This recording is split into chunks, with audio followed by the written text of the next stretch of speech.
c'est pas pour rien que j'ai fait une thèse après, et puis que j'ai quand même aussi moi-même enseigné pas mal, que je continue à le faire. C'est un monde que j'aime bien. Après, c'est un monde que j'aime quand il permet de ne pas avoir trop de contraintes non plus, quoi.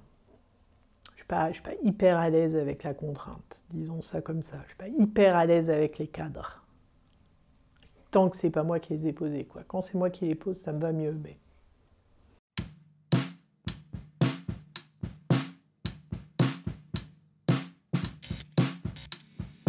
En France, on a une vision un peu compliquée sur le parcours initial. On a l'impression que le parcours initial, il va définir la totalité de ta vie jusqu'à ta mort et ta retraite. C'était vrai dans la vision des grands corps d'État. Et d'ailleurs, c'est un problème en France, parce que les gens qui font des très grandes écoles classiques, ils ont l'impression que quand ils ont eu le concours, c'est plié en fait, qu'ils ont déjà appris tout ce qu'ils devaient apprendre et que leur voie est tracée. C'est plus vrai aujourd'hui. Aujourd'hui, on construit de la connaissance pendant 50 ans et on a intérêt vu la vitesse d'évolution. Donc finalement, cette espèce de vision française très monolithique, qui est que ta formation initiale, en gros, si tu rates tes 5 premières années, c'est plié pour toi à vie, c'est pas vrai. Pour de vrai, c'est pas vrai. Ça rassurera peut-être des parents.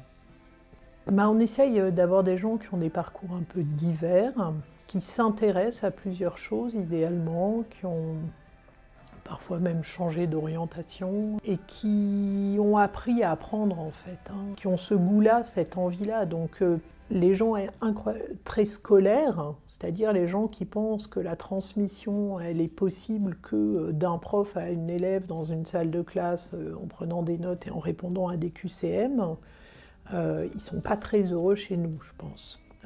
Et on essaye d'accompagner en produisant beaucoup de contenus de formation, en les faisant eux-mêmes participer à des formations, c'est-à-dire en transmettant.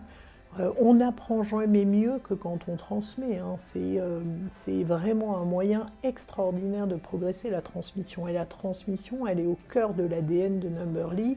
D'abord parce que mon cofondateur et moi, on vient de ce métier. Moi, mon vrai métier, c'est pas d'être entrepreneur, c'est d'être enseignant-chercheur à la base. Alors après, bon, ça fait 20 ans que je suis entrepreneur, donc disons que j'ai un petit peu viré ma cutie, mais je continue quand même à faire beaucoup d'enseignement et aussi de la recherche, parce qu'au sein du groupe, on investit beaucoup en R&D et c'est super important. Donc garder ce pied dans le monde académique, c'est hyper important pour nous, mais aussi évidemment pour l'équipe. Je pense que c'est incroyablement enrichissant quand les deux mondes se frottent. C'est des mondes très silotés en France, c'est pas du tout le cas aux États-Unis ou en Allemagne. Le campus de Stanford, c'est un endroit où les mondes business et académiques sont pas du tout silotés. C'est au contraire la friction de ces deux mondes qui crée de la valeur. Et c'est ça qu'on reproduit le plus qu'on peut au sein de Numberly.